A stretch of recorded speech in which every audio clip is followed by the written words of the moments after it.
Napakahirap ng ganitong kalagayan mga kabisnes dahil ang mga personal na bagay na iyong dapat gawin kaya kailangan mo talagang gumapang kahit ang mga simpleng gawain katulad ng pagpunta sa palikuran. Dahil may mga pagkakataon na siya lang mag-isa sa bahay at ang kanyang kabiyak naman ay nasa hanap buhay.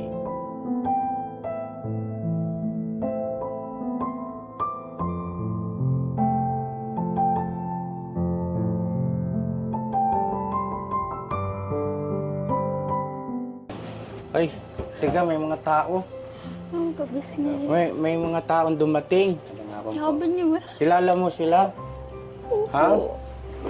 Sino yan? Salamat po. Salamat po. Kamusta po? Salamat po. Kaya. Ate Cherry, meron kaming bigas. Ay, palakpakan naman natin. 25 kilos na bigas. Ganito na lang siguro, no? Yan. At, syempre, meron kaming groceries. Yan. Malaking tulong na yun sa amin. Oo. Maraming salamat. Itong, meron pa. At bukod dyan, Ate Cherry, meron pa kaming ibibigay sa yung cash assistance. So,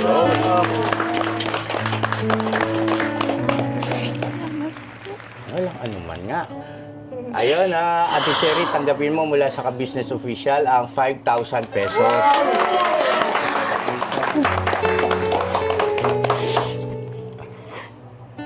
Salamat.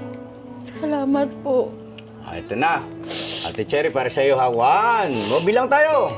1, 2, 3, 4, 5,000 pesos. Maraming salamat po. Maraming salamat. Napakalaking tulong to sa amin.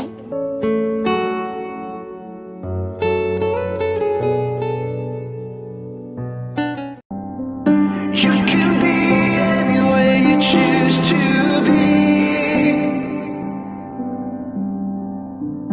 Be with whoever, but you're here with me. I know I'm not a star, I'm not a 10 to 10 man. No, you're in my heart, not the heart that you planned. But I can play the lover, I can play the fool. I'd play any part just to be close to you.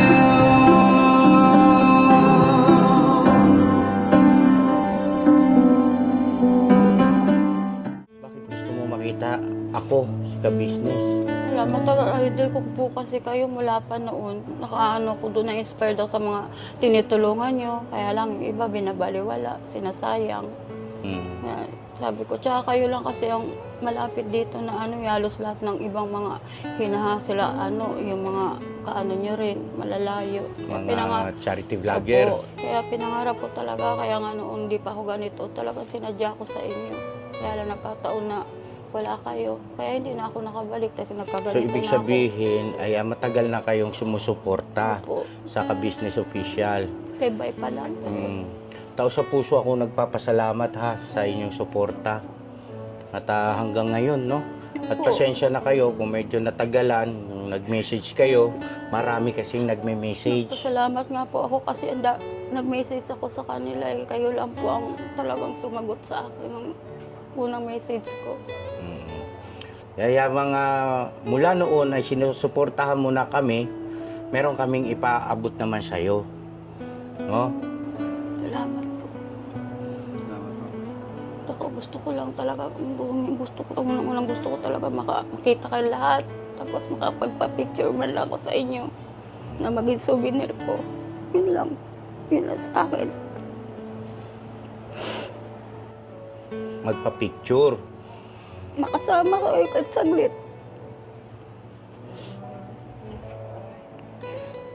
Salamat sa pag-appreciate mo sa aming mga pagkakawang gawa. Maraming salamat. Sabi ko nga, swerte nila kasi natutulungan nyo. Kaya lang, binabaliwala nila, sinasayang nila. Lalo yung kilakihan, lahat.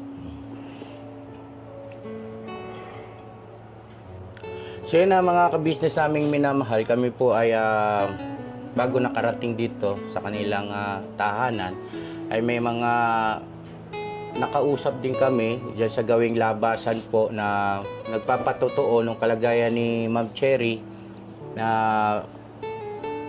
dati-rati nga ay nakakalakad pa at yun nga po nangyari, hindi na sa ngayon. At nagkataon din po na meron tayong mga follower din dyan sa labas, no? Kilala rin tayo, nakilala rin sila, no? Si Ma'am Cherry. Ano pa yung sinabi mo sa akin na gusto mo kamong maghanap buhay pa sa kabila ng ganyang kalagayan mo? Hindi ka mo hadlang sa iyo na meron kang kapansanan para maghanap buhay? Opo, kasi gumagalaw pa naman yung kamay ko, kahit pa paano. Andyan naman sila, nag-ano sa akin, maalalay. Kasi kawawa. Ano kaya ang hanap buhay, Ma'am Cherry, na aakma po sa inyo sa kabila ng ganyang kalagayan ninyo na pwede nyo maging panimula, no? Na habang si brother ay nandoon sa, halimbawa, mayroong trabaho.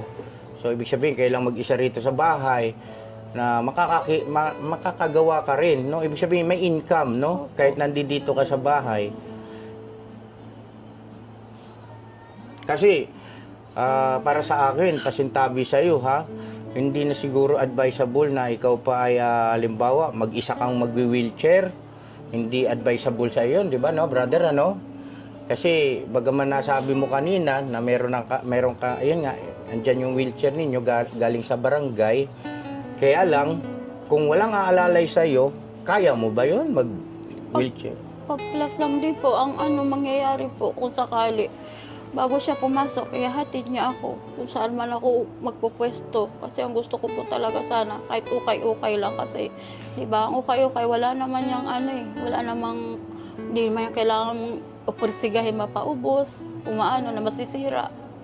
Tapos pwede nandiyan lang ako sa wheelchair, nakapwesto. Andiyan naman po yung mother-in-law ko, andiyan din naman siya, kahit pa paano. Ukay-ukay. Opo. Yung mga damit yun, di ba, Opo, na opo, ano? Opo. Kaya lang, pagka ganun, kailangan nyo ng pwesto. Hindi, kahit po sa ano lang, yung bawa may garahe, tapos pwede kami papwesto yung Makikiusap? sa labas. Opo, mga ganun. Yun lang po. Doon sa mga kakilala dyan sa labasan, no? Nakakuha Kasi pambiling ito nga po, bigas. mga kabisnes namin minamahal, kung napansin nyo kanina bago ako nakarating dito sa tahanan nila, ay mayroong makipot na pasilyo, no? Papasok. So sa tingin ko nga po ay hindi kasya rito ang wheelchair, ano? Ano po, gumagapang po muna, tapos sa labas na ako nagwi-wheelchair. Doon ka na sa labas Opo, pag galing nag-wheelchair. naman po sa labas, doon na, tapos gagapang na lang papunta dito. Ganun po ang ano. Napakahirap ng ganoong sitwasyon at Mahirap sa mahirap talaga. kasi malayo-layo itong pasilyo, mga kabisnes naming minamahal. No? Mula doon sa pinaka-gate nitong pinaupahan. Hindi sumasakit yung ano nyo. Tuhod. Nakamali nga lang ako ng ano, ang sakit eh. Talagang nanginginig ako sa sakit. Minsan, pinanghinaan ako. Wala kayong ng plano loob. na yan ay ipa-check up pa? Kahit naman po meron eh, sa kakalag sitwasyon po namin, hindi po kakayanin na eh. Hindi ko na po ano eh. Minsan, pinanghinaan ako ng loob. Parang gusto ko na sumuko. Kasi tingin ko pabigat na lang ako. Pero minsan ano na lang ako na pasalamat pa rin ako kasi kahit ganito sitwasyon ko, blessed pa rin ako kasi binibigyan po ako ni Lord ng pagkataon mabuhay eh. Di po ba? Malaking bagay na rin yun. Pero mahirap po sa mahirap. Lalo na yung biyanan ko rin, imbis na ako mag-aalaga, ako inalagaan. Ako pinagsisilbihan. Ilang taon na yung biyanan ko, 73 na yan, 74. Hirap din lumakad, pero mas lamang siya sa akin. Kasi kahit pa paano, nakakatayo pa siya. Yung may-ari ng bahay namin, minsan dadalhan kami ng ulam, parang nagluto sila. Eh yung anak mo, asaan siya? Nasa QC po, may pamilya na rin po yun, tapos may anak. Pamilyado na. Opo. Oo. Pero nakakabisita naman siya rito. Walang ba, ano, kahit paano nag-aabot-abot. Kaya lang ay medyo ano din siya sa financial. Titinda-tinda lang siya. So, ibig sabihin po, maghapon, nandyan lang kayo. Pag pupunta po na, Palikuran. kaluhod po, gagapang ako. Napakahirap ng ganitong kalagayan mga kabisnes. Dahil ang mga personal na bagay na iyong dapat gawin, kaya kailangan mo talagang gumapang kahit ang mga simpleng gawain katulad ng pagpunta sa palikuran. Dahil may mga pagkakataon na siya lang mag-isa sa bahay at ang kanyang kabiyak naman ay nasa hanap buhay.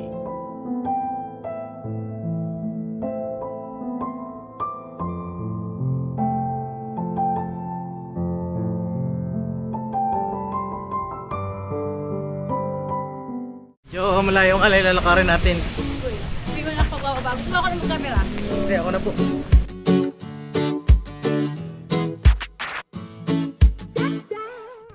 Samantalang walang kamalay-malay si Cherry na sa araw na ito ay mayroong nakahanda kaming sorpresa, munting biyaya para mapasaya natin siya. Sa tulong ng aking team ay pinamili namin siya ng mga pangunahing pangangailangan sa bahay at hindi lang yon, kasama pa syempre bukod sa akin na gusto niya makitang personal, sila Papa Dins, Mama Ka Business, si Jam at si Burnok. Ano kaya ang magiging reaction niya sa inihanda nating sorpresa para sa kanya?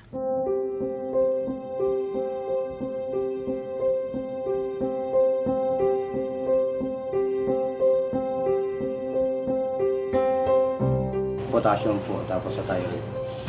Ah, okay. Minsan,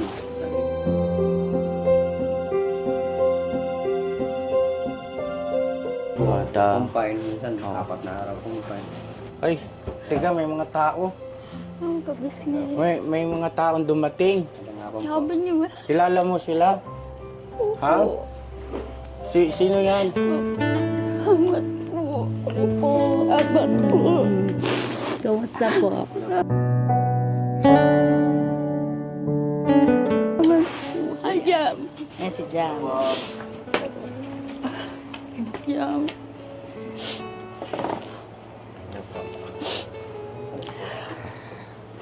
O siya si Ate Cherry, no? Hi, Ayan ang mga Burnok. kabisnes naming minamahal.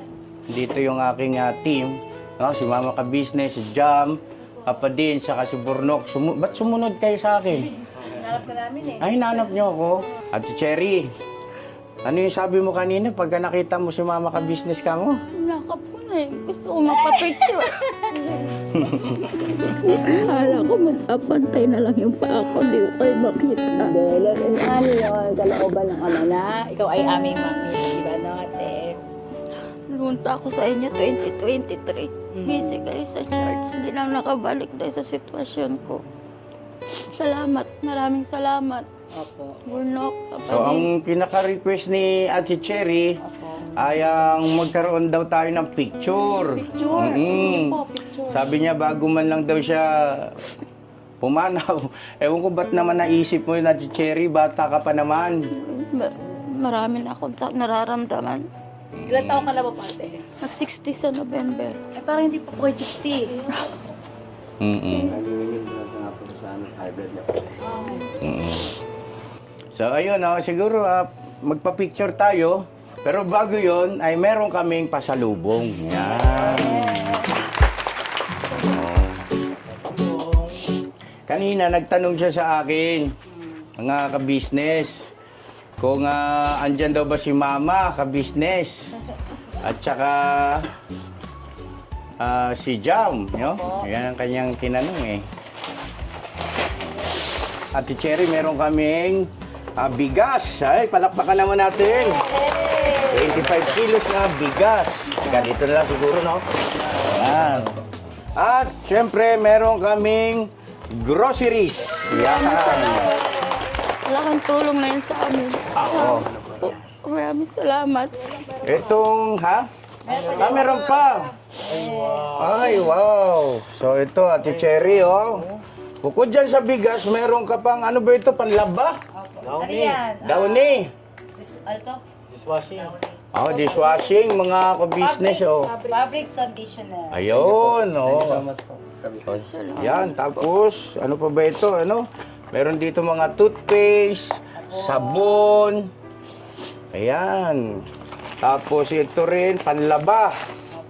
No?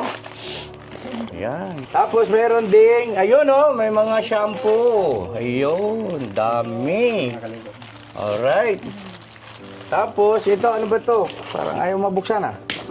Ayun. Buksan natin para maipakita natin kay Ate Cherry.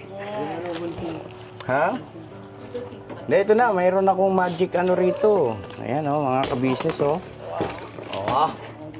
Oh, di ba? Oh, wow. Oh. Merong tasty. Yay! Tapos meron ding gatas. At meron ding Milo. Panda, oy, asukal.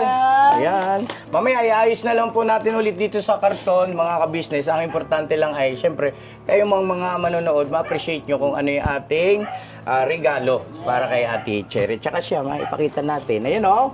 Uy, nag-adobo ka ba? Nawalas, ha? Paksiw. Paksiw lang po. Paksiw. Huwag ka nang umiyak. Huwag ka umiyak. Dapat masaya na tayo. Oo. Pakadobo ka na. Oh, may mantika pa yan.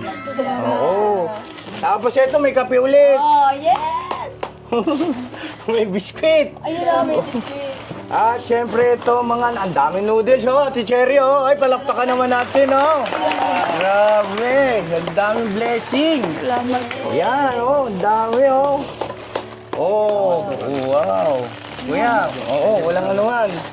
Ito pa, oh. Wow. Oh, kumakain nga nito, syempre. Oo. Tapos ito, Skyflakes. Wow.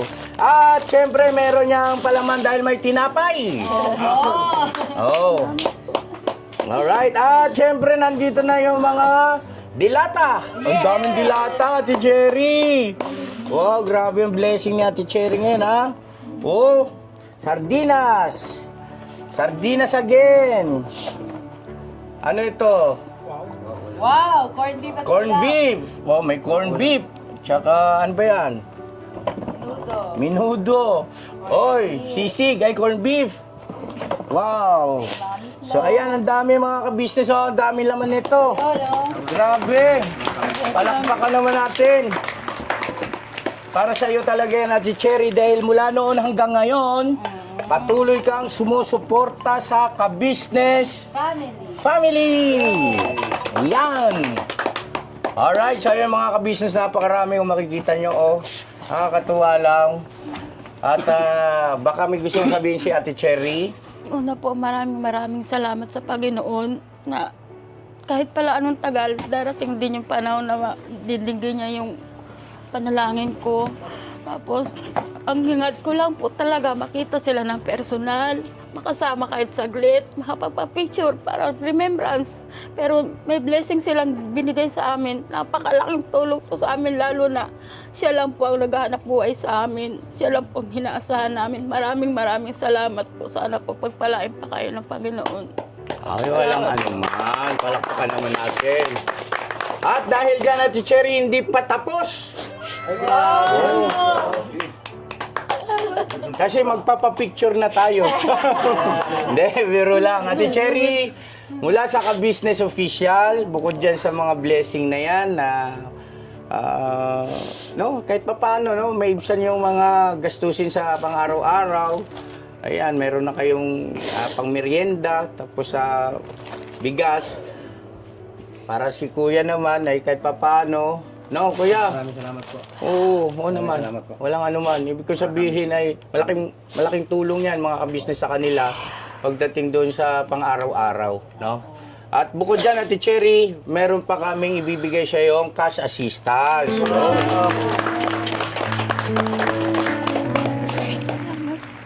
Walang anuman nga. Ayun, Ate Cherry, tanggapin mo mula sa ka-business official ang 5,000 pesos.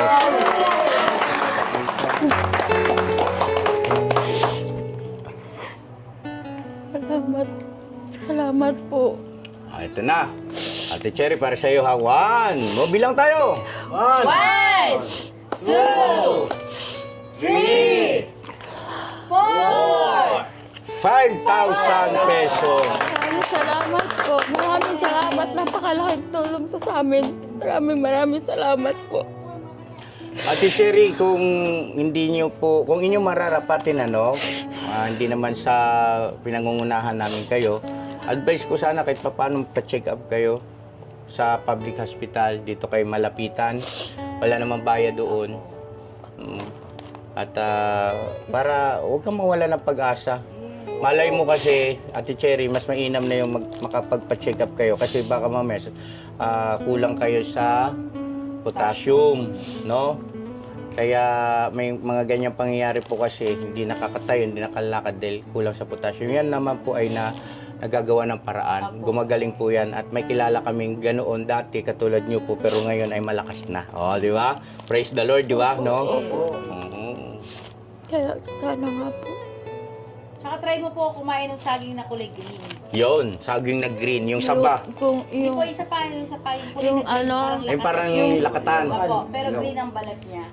Ay, oo, tama. Oo. So yun, syempre, para kayong mag-asawa naman ay makapag-relax na rin at medyo gumagabi na rin mga ka-business naming minamahal, ay yung picture na. No? Picture na tayo. Yun ang isa sa pinaka-wish, o hiling ni Ate Cherry ang makapagpa-picture. So, ngayon, itatabi muna natin to, para kasi hindi siya makatayo. Uupo tayo lahat. Okay. Uupo tayo lahat, picture tayo.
You can be anywhere you choose to be. Be with whoever, but you're here with me. I know I'm not a star, I'm not a 10 to 10 man. No, you're in my heart, not the heart that you planned. But I can